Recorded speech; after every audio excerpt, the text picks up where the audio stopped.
would just like to manifest and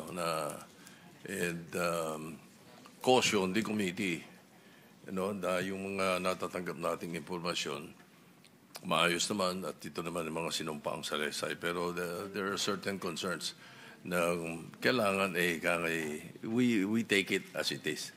Like for example, pagbanggit ng staff ni ganon, hindi siya, yung staff niya.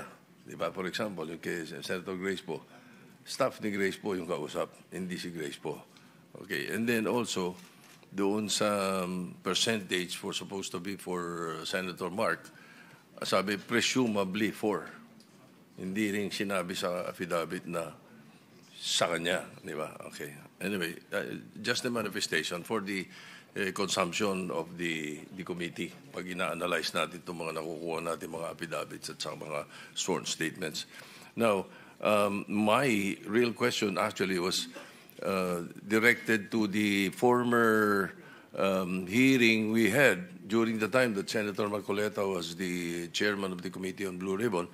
Naalala ko lang kasi na hiningi natin yung ledger from Mr. and Mrs. Diskaya, the ledger na hawak nila. As a matter of fact, there is a subpoena, duces tecum issued. So, did you submit it already or can we have it? Your Honor, nakakulong po ako sa detention. Katunayan nga po sa ICI po nung nakaraan ay humingi po kami ng forlaw yata ang tawag doon na mahanap ko po sana yung mga ledger na yon. So hindi rin po sila gumawa ng sulat sa Senate po yung ICI. Bali hindi ko po na-comply po, Your Honor. Si Mrs. Diskaya, di naman siya naka-confine dito sa atin. Wala po siyang Your Honor, wala po siyang idea dun sa mga, kasi ako po ang may ka-transaction po dun sa ibang politician po. Hindi ba pwedeng sabihin kay Ms. Diskaya kung saan nakalagay? So, pwedeng natin pakuha ngayon para andito pa naman tayo. Meron subpoena duces tecum dyan. Your Honor, wala po siyang idea po dun sa ganung klase ng transaction ko po. Mr. Chairman, with the permission of the Senate President and the Chairman. Yes, go ahead, please. Walang kinalaman kung alam niya yung transaksyon o hindi. Kung alam mo nasaan yung ledger, sasabihin mo sa kanya, andito yung ledger, pakikuha at ibigay sa akin. Hindi ba? For the record, Mr. President. Your Honor, kasi nag-transfer po kami nag-transfer sa office po namin. So, hindi po nila, kahit ako din po, Your Honor, hindi ko rin po matansya kung saang bandang particular ng mga lalagyan po namin na ilagay sa dami po ng aming mga documentation. Yeah, para lang ma-refresh yung memo, with the permission of Senate President, Senator Pangilinan. Joint affidavit yung sinabit nyo noong chairman si Senator Marcoleta, no? Na sinasabi nyo, kayong dalawa nagsasabi, ito ay binibigay namin sa kanila ng cash. Ang bawat transaction ay may karampatang voucher at ledger na nagsasaad ng mga araw kung kailan nila natatanggap. In fairness to the congressman and in fairness to the committee, kailangan namin yung ledger because mananatili itong say-so o he says, she says itong inyong salaysay. So kaya nga binigyan namin pinadala namin ng subpoena duces tecum si Mrs. Sara Diskaya para dalhin niya yung ledger. At inamin nyo na mayroong ledger. It's a matter of record. Public record ito eh. Ngayon sasabihin mo hindi makita yung ledger. Pagka ganyan, baka may mag-move dito, ma-contempt si Mrs. Diskaya. Magkakasama kayo sa detention center, sa detention cell. Kasi maliwanag, hindi naman ikaw lang nagsabi na may ledger eh. Dalawa kayo. Kasi nga sinumpang salaysay ito eh. Your Honor, ang binasa lang po ng miss ko doon sa affidavit po ng una, ay hanggang paragraph 15 lang po. Hanggang doon lang po siya nagbasa kasi doon lang po yung... We will excuse you. Sasamahan ka ng Sergeant at Arms para kunin yung ledger and we will wait for you. Mr. Chair, if I may add. Yes, Senator Pangilinan. Yes, yun ang ginawa natin kay Mr. Hernandez. Ipinakita niya na gusto niyang puntahan yung kanyang opisina o kung saan man yung bahay para kunin yung mga dokumento. At si Mr. Diskaya should be able to do the same. Yeah. Pareho na kayong dalawa, mag-asawa. Pa-escorta namin kayo sa USAA. para magtulong kayo hanapin yung ledger. Kasi kayo rin, sa inyo rin ang galing na mayroong ledger. Mr. Chairman, Yes, if I Senator may Pangilinan. add. Well, Mr. Diskaya, nakakulong na po kayo. Nabanggit na nga po ni Chairman na baka isama na rin po si Mrs. Diskaya. Dahil mukhang nagbibigay ka ng kung ano-anong palusot para hindi mailabas yung ledger.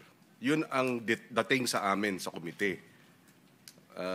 So sana, kung ayaw ninyong makulong pati si Mrs. Diskaya, yun na ang paraan.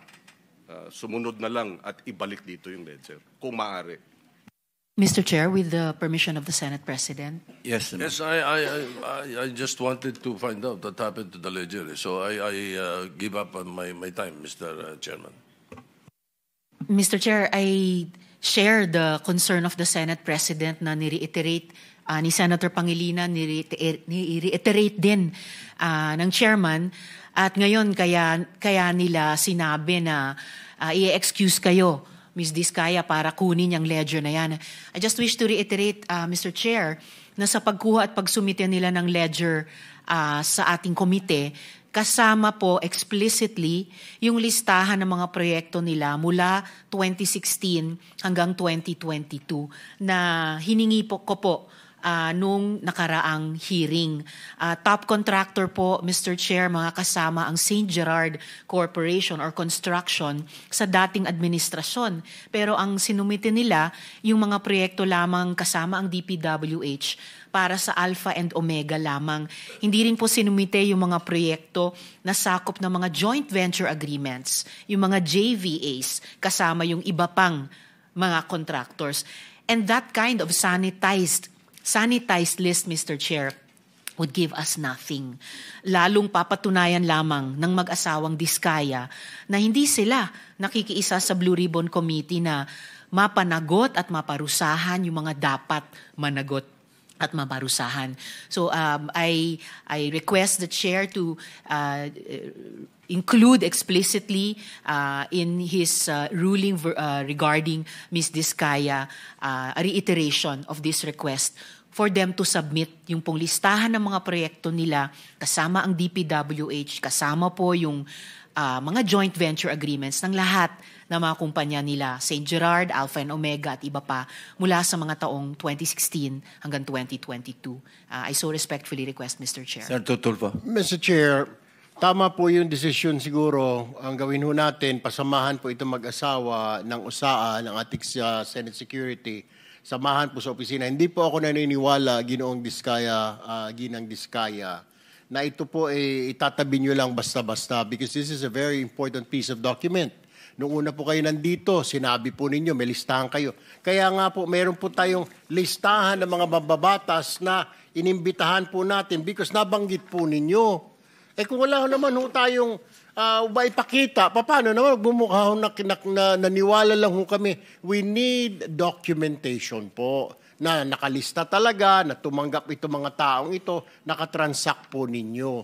So yun po. And I believe and I hope ito po hindi basta-bastang papeles. Ito po ay dokumento. Nabanggit na ho ninyo. Alam nyo, important document po yung ledger na yun. Kaya hindi nyo po pwedeng, hindi mo alam, naglipat kayo ilang beses.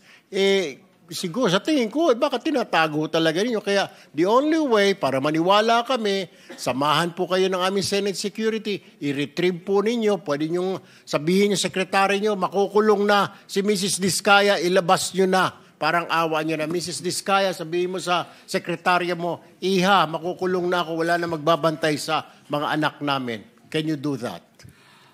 Your Honor, upon my advice of my lawyer po, okay po, wala pong problema. Pero po, baka hindi po lahat siguro dahil syempre whatever is available. Po, okay kung lang. ano po ang available na pwede ko pong makuha kaagad. Okay. Mr. Chairman, sorry. Pero yung ledger, dapat lahat. Baka mamaya yung ledger, tatanggalan mo ng 3-4 na pahina kasi hindi lahat. Hindi ba, Mr. Chairman? Just, thank you, Mr. Chairman. Senator Ejercito. Mr. Chair, pwede rin naman siguro kung natatakot sila sa security ng anak nila, pwede mo tayo mag-executive session only for that purpose. Or, ang balita rin namin kasi, Mr. Chair, yung mga pinangalanan ni Mr. Diskaya, yung mga hindi daw nagsauli. So, may text messages daw kayo baka kahit yung mga text messages pwede nyo ipakita sa ngayon sa ating chair o sa member ng committee. Mr. Chair, medyo naguguluhan ako. Order muna, sandali. Okay. Pumayag na yung abogado mo na sasama kayo ng security ng Senate, di ba? At babalik kayo para dalhin yung dokumento, ledger. Nagpapatunay o nagsusuporta doon sa inyong sinumpang salaysay na may mga kongresista na nakatanggap sa inyo. Yun ang maliwanag, hindi ba, Mr. Vizcaya? Your Honor, hindi lang po congressman, pati po mga Yes. ano po, Yes, maski sino, lahat. mga USEC. Lahat. But before we let you go, sinabi nyo rin sa inyong sinupang salaysay na wala kayong ghost projects, hindi ba? Yes po, Your Honor. Okay. Doon sa 421 na inspeksyon ng PNP saka ng AFP, I think Corps of Engineers ito, no, na kasama ng DPWH. Dalawa, di ba sa inyo yung St. Gerard? Yes, Your Honor. Okay. 382.67 million total cost of ghost projects. 4, 2 Southern Leyte, First, saka Region 1, saka Region 4B. Sumunod, meron pa kayong 367.15 total cost of ghost projects. 3 sa Mindoro Occidental, 1 sa Region 4B, 1 sa Zamboanga City. Just for the record, ano? Kasi sinasabi nyo noon, wala kayong ghost project. Your Honor, hindi po ghost project yung mga lugar na yan. Yung iba po dyan po ay nagkamali lang po ng pinasang Hindi. coordinates lang po. Yan ang depensa lagi ng na iba yung grid coordinates, pero hindi pwede magkamali yung sumbong sa Pangulo grid coordinates. Kasi binangga pa namin ito sa DPWH website na meron ding grid coordinates. Kaya hindi pwedeng ipalusot na magkaiba yung grid coordinates. Anyway, that's just for the record. Sergeant at Arms, kindly escort the couple out of this session hall para kunin yung mga dokumento na kailangan natin. Thank you very much. Yes, where are we? And the ledger, Mr. Chairman, the ledger. Yes, understood.